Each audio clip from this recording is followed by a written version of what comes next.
Seimo pirmininkaujantį, tai nuoširdžiai ačiū Valstiečių frakcijai, mišriai grupiai, darbo frakcijai, kuri suprato, kas tai yra politinis susidorojimas. Tik leisiu priminsiu konservatoriam, kai jūsų Mantojo Domėnui dėl politinių dalykų buvo iškelta baudžiamoji byla, tai tuo metu ir valdančioji dauguma palaikė ir Manto Domėno neleido. Bet iš kitos pusės labai dėkingas esu valdančiai daugumai ir vardant Lietuvos ir socialdemokratams, kad labai stipriai prisidedat prie mano politinės partijos Nemuno aušra kūrimas, prie mano bendro darbo. Tai iš tikrųjų didelis ačiū Jums, nes be Jūsų pagalbos, be Jūsų balsavimo ir be Jūsų tokio savotiškai žesto man, ko gero šiandien man nepavyktų įkurti skyrių visoje Lietuvoje. Jūsų dėka jau Vilniuje mes turim virš 500 narių įsikūrusių partijos, tai nuoširdus ačiū Jums, tai ką Jūs darote su mano politinė jėga. Ką kolegė prieš tai sakė, kaltumo, nekaltumo, gerbimo kolegė, čia sprendžiamas politinis dalykas, ar Seimo narys kalbėdamas viršė savo politinį etikos kodeksą ar ne. Dabar atsakant Mateliui, tai dar kartą, Bronė, už tau atsakysiu. Vasario 1 dieną šitą išvadą adresuota, vasario 2 dieną yra štampas, kad yra gauta. Nu, nebemeluokit, jau aš nežinau, kiek jūs galite apsisukti ir meluoti. Ir dar kartą pasakysiu išvadose, konstatavo visus mano tekstus, skirtingai nuo prokurorė, ką jinai parašė, ekspertai pasakė, kad nesiejama, visiškai nesiejama. Dar aš norim dar kartą kolegos pasakyti, dėl ko mes šiandien ginčimės. Mes ginčimės, kad yra ir vienoj, ir kitoj pusėje, ir teisių, ir neteisių žmonių. Seimo narys negali nereaguoti į Lietuvos pilietybę išimties tvarka gavusio Danielio Liupčiuso pasisakymus. Ir aš jums dabar paskaitysiu. O kiekgi tu nužudėjai palestiniečių, jo klausė.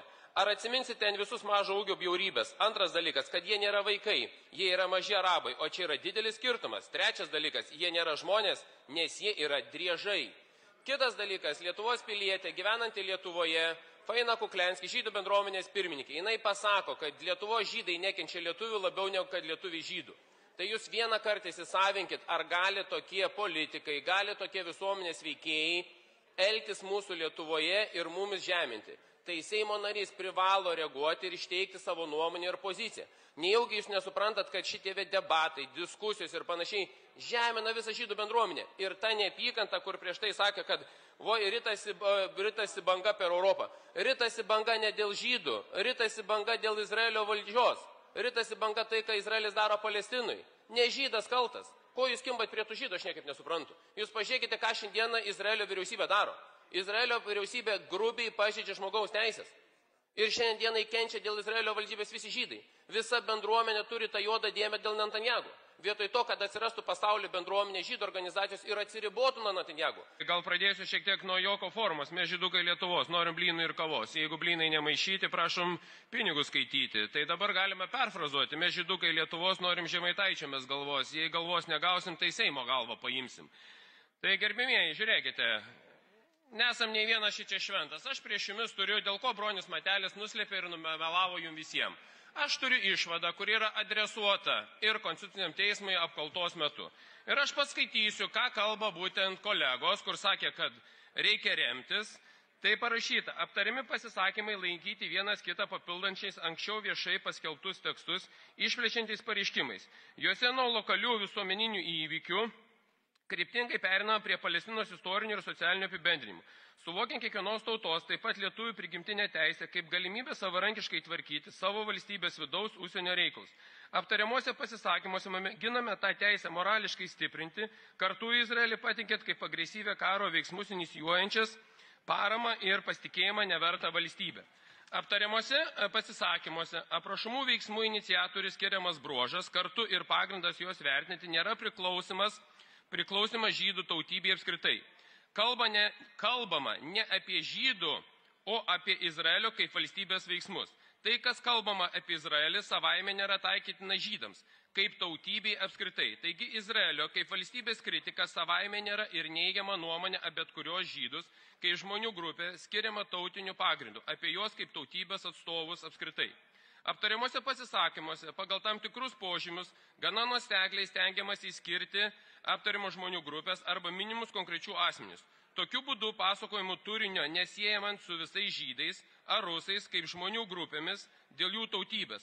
Taip pat nėra pagrindo teigti, kad neigiamos kokių nors visuomenės reiškinių vertinimas, taip pat ir menkinamas ar išinčias dalies visuomenės apibūdinimas savaime nėra neapykantos būtent dėl kilmės tautinės apskrities klaidos ir kurstymo. Aiškiai ekspertai konstatuoja, ką aš ir ne vieną kartą sakiau, niekada gyvenime neleidau ir neleisiu žeminti vienos ar kitos tautos, niekada nežeminau vienos ar kitos tautos ir niekada jos neįskyriau. Aš aiškiai savo postuose, aiškiai komentaruose komentau apie tam tikrus asmenis, juos įvardinamas barbarais, žmogžudžiais ir prilygindamas prie Putino tai, ką jis padarė Ukrainai. Mano pasisakymuose buvo aiškiai konstatuota, kad nenuostabu, dėl ko kyla tokie nepasitenkinimai ir tokie vertinimai.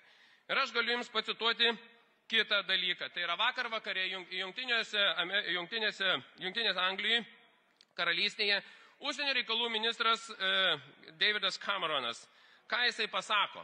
Tai pakonstatuoja tai, ką Žemaitaitis konkrečiai pasakė. Pažeidžiamos yra žmogaus teisės, Izraelis nesilaiko jokių žmogaus teisėse priimtinų principų, atimdamas vandenį, atimdamas galimybę palestiniečiams išgelbėtą įsibūkti, pažeidžiamos visos žmogaus teisės.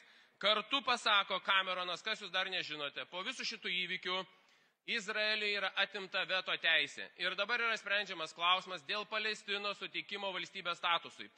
Izraeliui yra atimta tol veto teisė, kol Palestina bus pripažinta kaip valstybė.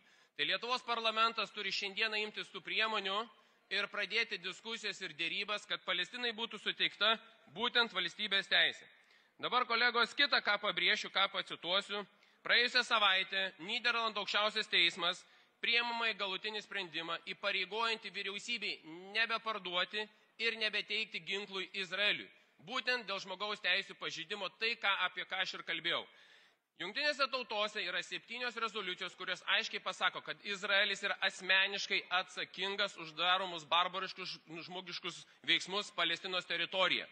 Tas pats Davidas Cameronas savo pasisakymuose, ką jisai konstatavo? Jisai konstatavo, kad netgi nuo 2 iki 5 kartų Palestinos gyventojai dėl pastovaus bombardavimo Izraelio, dėl jų žudimo ir vaikų žudimo, buvo 5 kartus priversti keisti savo gyvenamąją vietą. Ir Izraelis neužtikrina būtent jo saugumo ir garantijų. Ta konstatavo lygiai taip pat ir 15 minučių, kaip bebūtų keista, ačiū 15 minučių, kad vakar viešai išdrįso šitą dalyką pasakyti.